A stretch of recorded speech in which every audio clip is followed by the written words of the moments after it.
नमस्कार, स्वागत है आपका हमारे इस विशेष आध्यात्मिक और रहस्यमय वीडियो में। क्या आपने कभी सोचा है कि हिंदू जीवन में चारधाम यात्रा को इतना अनिवार्य क्यों माना गया है?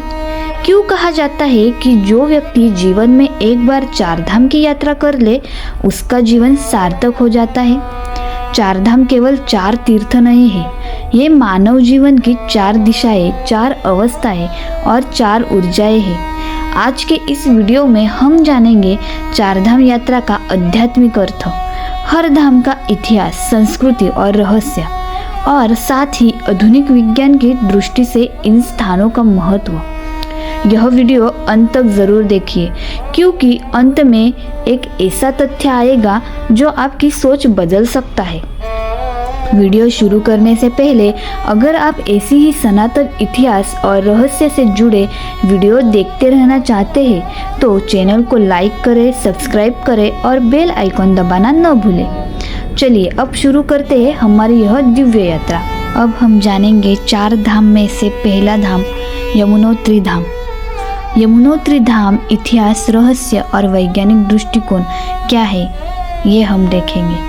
यमुनोत्री धाम उत्तराखंड के उत्तरकाशी जनपद में स्थिर 4 धाम यात्रा का प्रथम और अत्यंत महत्वपूर्ण पड़ाव माना जाता है।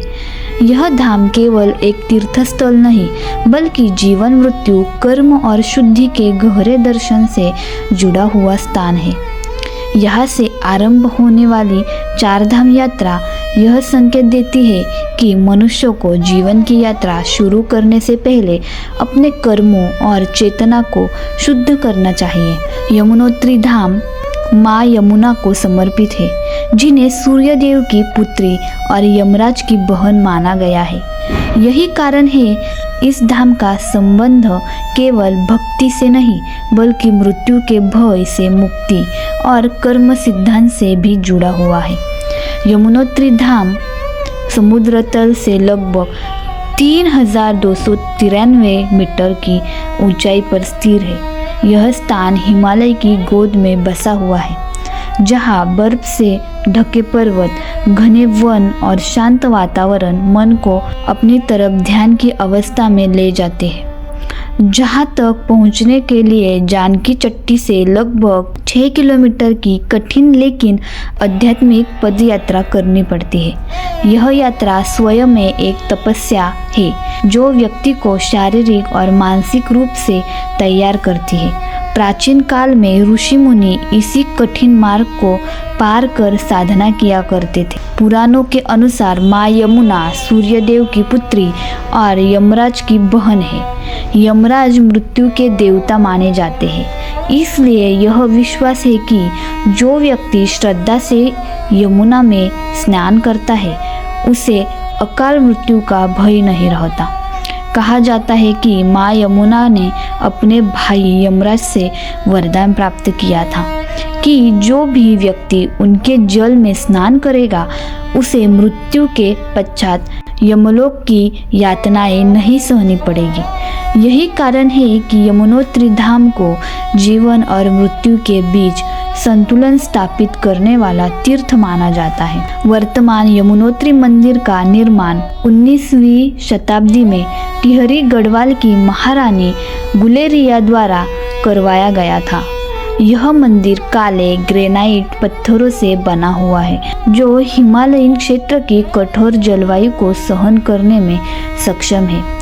मंदिर कई बार प्राकृतिक आपदाओं से क्षतिग्रस्त हुआ, लेकिन हर बार इसका पुनर्निर्माण किया गया।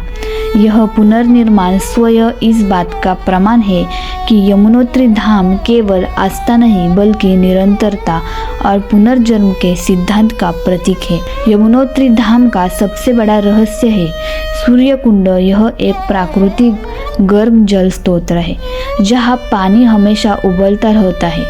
श्रद्धालु यहाँ चावल और आलू कपड़े में बांधकर कुंड में डालते हैं, जो कुछ ही मिनटों में पक जाता है।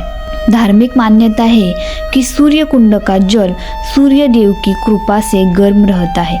वही वैज्ञानिक दृष्टिकोण से देखें तो यह क्षेत्र भूतापीय ऊर्जा से भरपूर है। जहाँ पृथ्वी के भीतर मौजूद गर्म चट्टानें जल को गर्म कर देती हैं। यमुना नदी का उद्गम स्थल होने के कारण यहाँ का जल अत्यंत शुद्ध माना जाता है। ऊंचाई, कम मानवीय हस्तक्षेप और खनिजों की उपस्थिति इस जल को विशिष्ट बनाती है। हिमालयी नदियों के उद्गम स्थलों पर जल में प्राकृतिक खनिज और सूक्ष्म जीवाणु संतुलन पाया जाता है, जो जल को लंबे समय तक ताज़ा बनाए रखता है।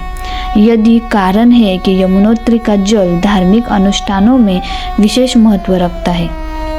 यमुनोत्री धाम का सबसे गहरा संदेश कर्म सिद्धांत से जुड़ा है। यमराज कर्मों का लेखा जोखा रखते हैं और यमुना जीवन को शुद्ध करने का अवसर प्रदान करती है। यह धाम हमें यह सिखाता है कि यदि जीवन में कर्म शुद्ध हो तो मृत्यु भयावह नहीं रहती। इसी कारण चारधाम यात्रा की शुरुआत यमुनोत्री से की जाती है। यमुनोत्री क्षेत्र में स्थानीय लोग माँ यमुना को परिवार के सदस्य की तरह पूजते हैं, जहाँ विशेष लोकगीत, मेल और परंपराएं प्रचलित हैं, जो पीढ़ियों से चली आ रही है। अक्षय तृतीया और यम द्वितीया जैसे पर्वों पर जहाँ विशेष धार्मिक गतिविधियाँ होती है। यम द्वितीया का पर्व भाई बहन के प्रेम और यमुना के संबंध को दर्शाता है। यमुनोत्री का शांत वातावरण, ठंडी हवाएं और हिमालय की ऊर्जा व्यक्ति के मन को भीतर की ओर मोड़ देती है। ध्यान, मौन और आत्मचिंतन के लिए यह स्थान अत्यंत उपयुक्त माना जाता है। आधुनिक मनोविज्ञान की मानता है कि ऐसे शांत और प्राकृतिक स्थानों पर समय बिताने से मानसिक तनाव कम होता है और भावनात्मक संतुलन बढ़ता है। आज के तनावपूर्ण जीवन में यमुनोत्री धाम एक प्राकृतिक चिकित्सा केंद्र की तरह कार्य करता है। कठिन यात्रा शरीर को सक्रिय बनाती है, जबकि आध्यात्मिक वातावरण मन को शांत करता है। यह धाम हमें याद दिलाता है कि जीवन की शुरुआत शुद्धता और संतुलन से होनी चाहिए। यमुनोत्री धाम केवल चारधाम यात्रा का पहला पड़ाव नहीं, बल्कि जीवन दर्शन की पहली सीख है।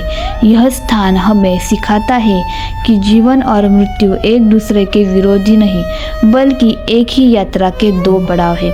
जो व्यक्ति यमुनोत्री धाम की यात्रा करता है, वह केवल एक मंदिर नहीं देखता, बल्कि अपने भीतर झांकने का अवसर पाता है। यही यमुनोत्री धाम का सबसे बड़ा रहस्य है। गंगोत्री धाम, इतिहास, रहस्य और वैज्ञानिक दृष्टिकोण। गंगोत्री धाम चारधाम यात्रा का दूसरा और अत्यंत पवित्र पड़ाव माना जाता है। यह वही स्थान है जहाँ से धरती पर जीवनदायिनी माँ गंगा का आध्यात्मिक प्राकट्य माना जाता है। गंगा केवल एक नदी नहीं, बल्कि भारतीय संस्कृति, सभ्यता और जीवन दर्शन की आधारशिला है। यमुनोत्री धाम में जीवन की शुद्धि के बाद गंगोत्री धाम हमें त्याग, तपस्या और करुणा का मार्ग दिखाता है।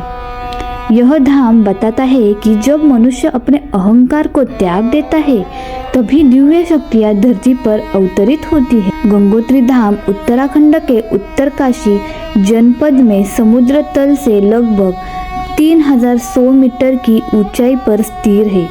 यह भागीरथी नदी के तट पर बसा हुआ है, जिसे आगे चलकर गंगा के नाम से जाना जाता है।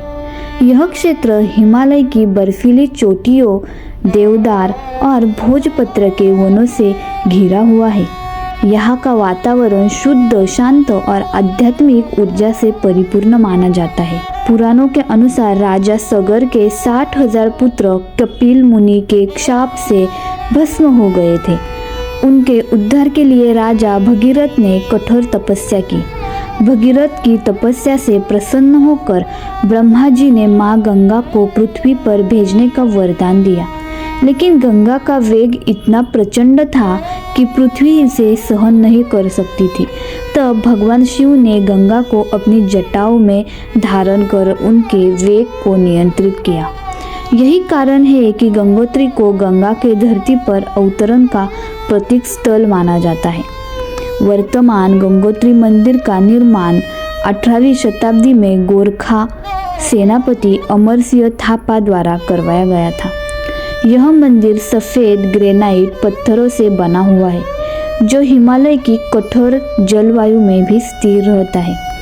मंदिर की संरचना साधारण लेकिन अत्यंत प्रभावशाली है, जो यह दर्शाती है कि जहाँ आडंबर से अधिक महत्व आस्था और तपस्या को दिया गया है। गंगोत्री से लगभग 19 किलोमीटर दूर गोमुख स्थिर है, जहाँ से भागीरथी नदी का वास्तविक उद्गम होता है। गोमुख ग्लेशियर को गंगा का भौतिक स्रोत माना जाता है।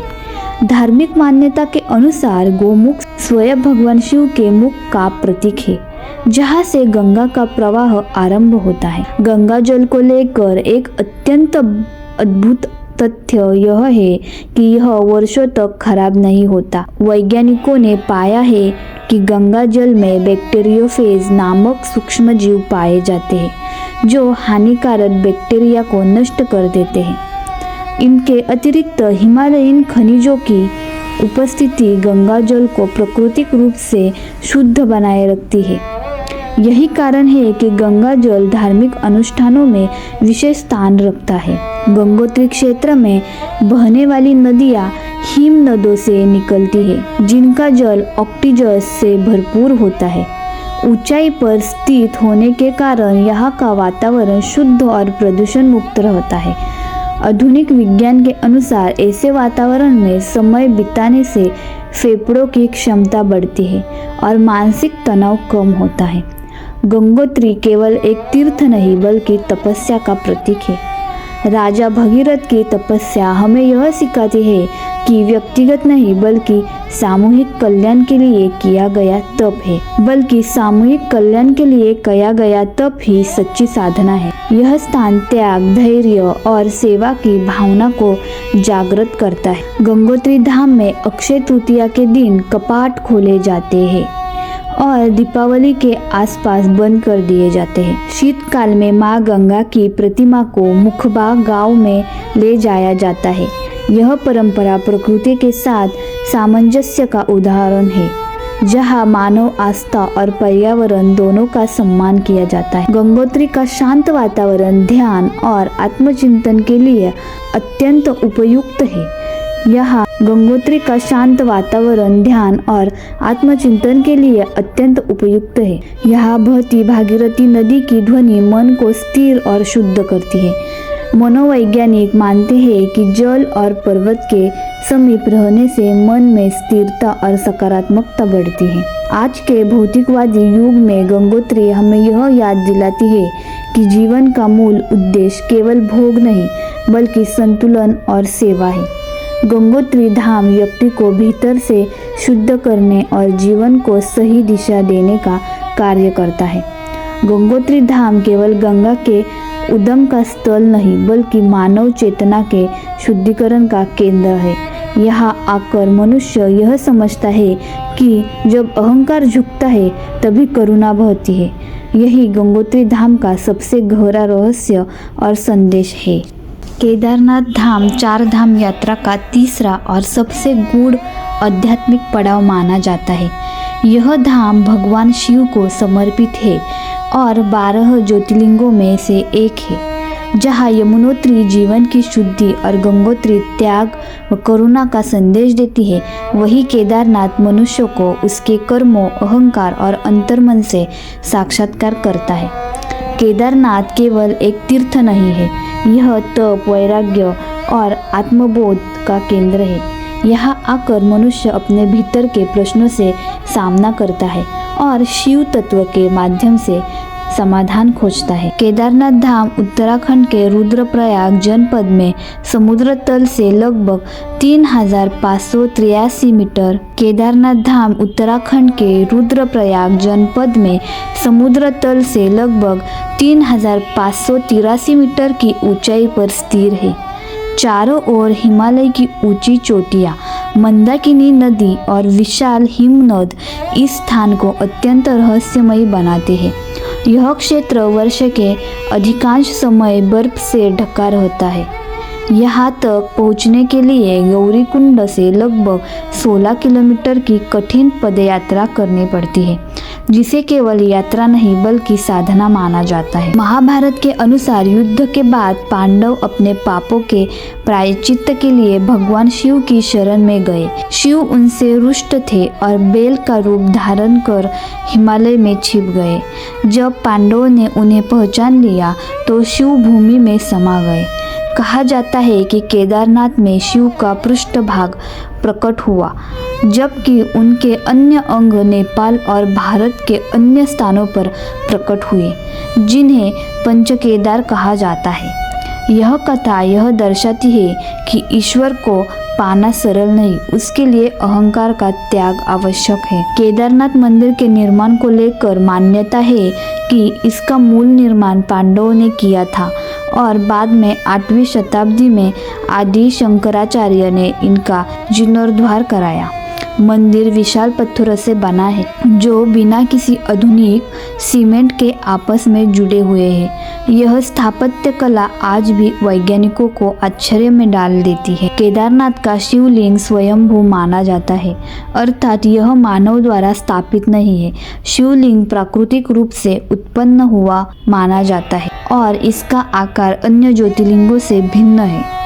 यह शिवलिंग ध्यान मुद्रा में स्थिर प्रतीक होता है, जो यह संकेत देता है कि केदारनाथ ध्यान और अंतर्मुखी साधना का केंद्र है। 2013 में आई भीषण प्राकृतिक आपदा ने पूरे केदार क्षेत्र को तहस नहस कर दिया। हजारों लोग प्रभावित हुए, लेकिन केदारनाथ मंदिर लगभग पूर्णतः सुरक्षित रहा।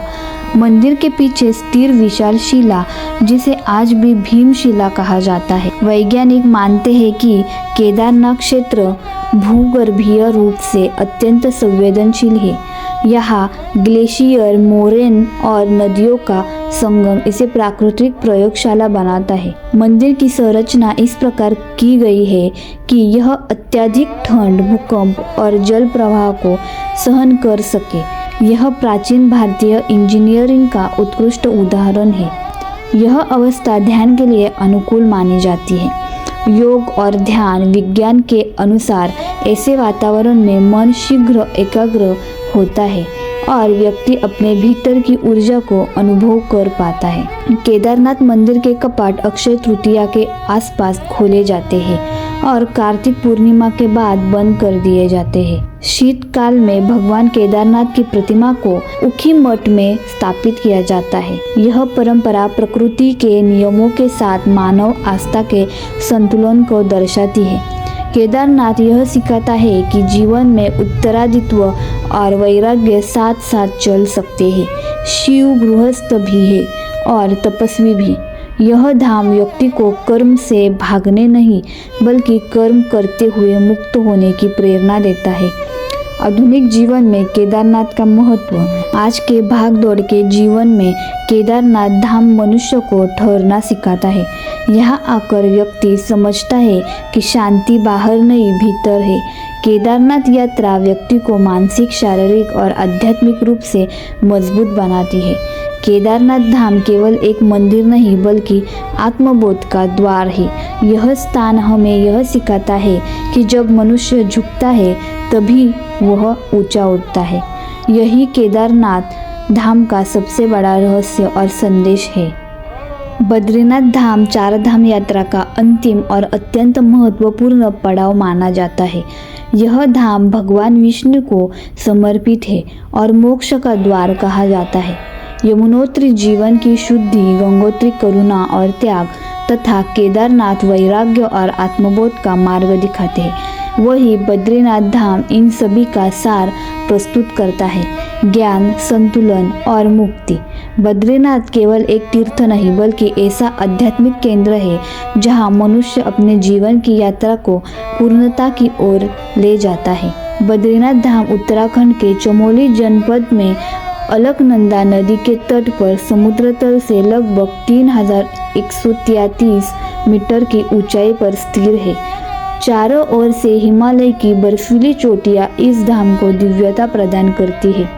यह क्षेत्र प्राचीन काल से ही साधना और तपस्या का केंद्र रहा है। कठोर जलवायु और दुर्गम मार्ग स्वयं ही साधक की परीक्षा लेते हैं। पुराणों के अनुसार बद्रीनाथ क्षेत्र में नर और नारायण ऋषियों ने कठोर तपस्या की थी। भगवान विष्णु ने यहाँ अवतार लेकर मानव कल्याण के लिए तप किया। कहा जाता है कि तपस्या के समय अत्यधिक ठंड से बचाने के लिए माता लक्ष्मी ने बद्री वृक्ष का रूप धारण किया। इसी कारण इस क्षेत्र को बद्रीनाथ कहा गया। बद्री के नाथ। बद्रीनाथ मंदिर का प्राचीन स्वरूप वैदिक काल से जुड़ा माना जाता है। आदि शंकराचार्य ने 8वीं शताब्दी में यहाँ भगवान विष्णु की मूर्ति को पुनः स्थापित कर बद्रीनाथ को संगठित तीर्थ के रूप में स्थापित किया। मंदिर की स्थापत्य शैली उत्तर भारतीय नागर शैली की उत्कृष्ट मिसाल है। रंगीन सिंह द्वारा और स्वर्ण कलश इनकी पहचान है। बद्रीनाथ में भगवान विष्णु ध्यान मुद्रा में विराजमान है। ये स्वरूप दर्शाता है कि मोक्ष केवल पूजा से नहीं बल्कि ध्यान और आत्मचिंतन से प्राप्त होता है। यह मूर्ति शालिग्राम शिला से निर्माण मानी जाती है, जो स्वयं अत्यंत दुर्लभ और पवित्र पत्थर है। बद्रीनाथ धाम के समीप स्थित तप्त कुंड एक प्राकृतिक गर्म जल स्रोत है। अत्यंत ठंड वातावरण में भी इसका जल गर्म रहता है और श्रद्धालु मंदिर दर्शन से पूर्व इसमें स्नान करते हैं। वैज्ञानिक दृष्टि से यह क्षेत्र भूतापीय ऊर्जा से जुड़ा हुआ है, जहां पृथ्वी के भीतर की ऊष्मा जल को गर्म रखती है। अलकनंदा नदी में पाए जाने वाले शालिग्राम शिला को भगवान विष्णु का प्रतीक माना जाता है। यह शिला प्राकृतिक रूप से गोलाकार होती है और इसमें चक्राकार संरचना पाई जाती है। वैज्ञानिक मानते हैं कि शालिग्राम जीवाश्म संरचना से जुड़े हो सकते हैं, लेकिन आस्था में यह विष्णु तत्व का आकार रूप है। ऊंचाई पर स्थिर होने के कारण बद्रीनाथ क्षेत्र में ऑक्सीजन कम होती है, जिससे शरीर की श्वसन प्रक्रिया नियंत्रित होती है। यह स्थिति ध्यान और मानसिक स्थिरता के लिए सहायक मानी जाती है। इसके अलावा हिमालयन खनिजों से भरपूर जल शरीर के लिए लाभकारक होता है। यह संपूर्ण क्षेत्र एक प्राकृतिक ऊर्जा केंद्र की तरह कार्य करता है। बद्रीनाथ मंदिर के कपाट अक्षय तृतीया के दिन खोले जाते हैं और दीपावली के बाद बंद कर दिए जाते हैं। शीतकाल में भगवान बद्री की विशाल की पूजा जोशीमठ के नरसिंह मंदिर में होती है। यह परंपरा यह दर्शाती है कि सनातन संस्कृति प्रकृति के नियमों के साथ सामंजस्य रखती है। बद्रीनाथ को मोक्ष का द्वार इसलिए कहा जाता है क्योंकि यह धाम व्यक्ति को ज्ञान, वैराग्य और कर्म तीनों का संतुलन सिखाता है। यह स्थान ये सिखाता है कि जीवन का अंतिम लक्ष्य केवल भोग नहीं बल्कि आत्मा की मुक्ति है। आज के तनावपूर्ण युग में बद्रीनाथ धाम व्यक्ति को ठहर कर सोचने का अवसर देता है। यहाँ की शांति और दिव्यता मन को भीतर की यात्रा पर ले जाती है। बद्रीनाथ यात्रा व्यक्ति को यह समझाती है कि सच्चा सुख बाहरी उपलब्धियों में नहीं बल्कि आंतरिक संतुलन में है। बद्रीनाथ धाम 4 धाम यात्रा का समापन नहीं बल्कि जीवन के उच्चतम लक्ष्य की ओर संकेत है। यह धाम सिखाता है कि जब ज्ञान, कर्म और भक्ति एक हो जाते हैं तभी मोक्ष संभव होता है। यही बद्रीनाथ धाम का सबसे गहरा रहस्य और संदेश है। 4 धाम यात्रा हमें यह सिखाती है कि धर्म केवल पूजा नहीं बल्कि जीवन जीने की वैज्ञानिक और आध्यात्मिक कला है। आपको यह वीडियो ज्ञानवर्धक लगा हो तो लाइक ज़रूर करें, चैनल को सब्सक्राइब करें और ऐसे ही वीडियो के लिए बेल आइकन को दबाएं। और हाँ, कमेंट में ज़रूर लिखिए आप 4 धाम में सबसे पहले कहाँ जाना चाहोगे।